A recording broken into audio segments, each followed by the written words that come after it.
अब देखिए आपने कॉर्कस के बारे में सुना होगा। अब देखिए यहां पे लिखा हुआ है a proton and neutron consist of 3 quarks. Suppose हमारे पास, मैं आपको इसको अंडरस्टैंड करने की कोशिश करूंगा, यहां पे हमारे पास है प्रोटॉन और यहां पे हमारे पास है न्यूट्रॉन।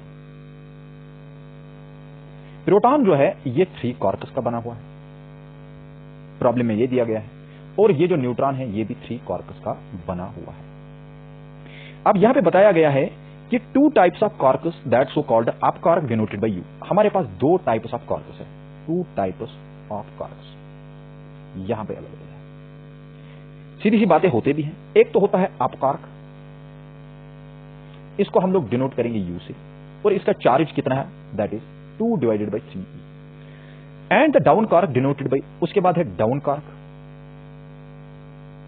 इसको हम डिनोट करेंगे d से, और इसका चार्ज है -1 divided by 3e। Together with electrons built up ordinary matter. ये कॉर्कस आपस में मिला के प्रोटॉन न्यूट्रॉन बनाते हैं और उसके साथ इलेक्ट्रॉन्स जोड़ के एक मैटर बनाते हैं, ordinary matter.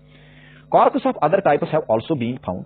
Other type of quarks भी होते हैं which give rise to different unusual varieties of matter. वो अलग अलग मैटर की बात होती है, अलग अलग वैरायटीज वहां पे बनती है। Suggest a possible cork composition, आपको बताना है कि पॉसिबल कॉम्बिनेशन क्या होगा प्रोटॉन और न्यूट्रॉन का, ये हमारे पास दिया गया।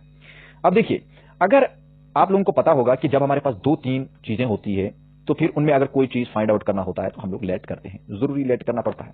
Late A be the number of up कॉर्कस।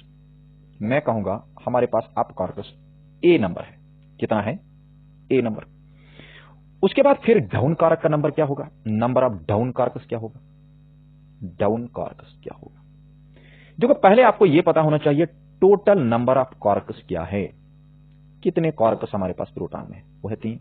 तो नंबर ऑफ डाउन कॉर्कस होंगे 3 - ए, मतलब 3 - ए, 3 - फिर आप मुझे बताइए, अगर आपको कोई बोलेगा टोटल चार्ज जो है, टोटल चार्ज किसके बराबर होगा प्रोटॉन का, वो तो है ई।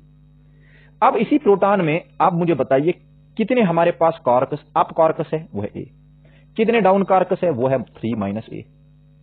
लेकिन इन ए के साथ भी जो ए हमारे पास है अप कॉर्क, इसका चार्ज कितना है, that is 2 divide by 3e। ये तो आ गया अप कॉर्क का चार्ज, प्लस उसके बाद आ गया डाउन कॉर्क, कितने हमारे पास है, वो है 3 - ए।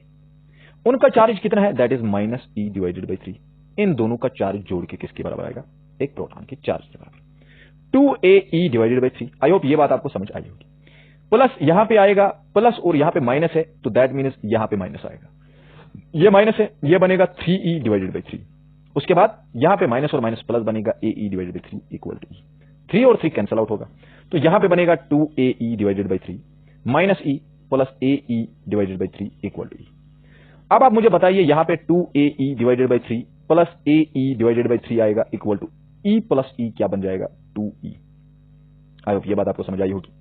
अब 2ae प्लस ae है हमारे पास, ये 3ae बनेगा डिवाइडेड बाय 3, कॉमन रहेगा ना बेस, और यहां पे 2e है। अब यहां पे देखिए, यहां पे 3 और 3 कैंसिल आउट होगा, और ae हमारे को मिलेगा 2e के बराबर। e और e तो कैंसिल आउट होगा, a किसके बराबर होगा, 2 के बराबर। इसका मतलब है कि हमारे को अप कारक जो है वो अप कारक 2 है, अप कारक 2 है। डाउन कारक फिर कितने होंगे, डाउन कारक हमारे पास 1 होगा, क्योंकि 3 ही तो टोटल है।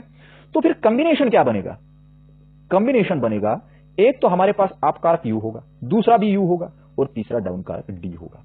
इस चीज को आपको ध्यान रखना है। तो ये हमारे पास पॉसिबल कॉम्बिनेशन बनेगा। आई होप ये चीज आपको समझ आई होगी, ठीक है। अब देखिए बेटा, अब हम यहां पे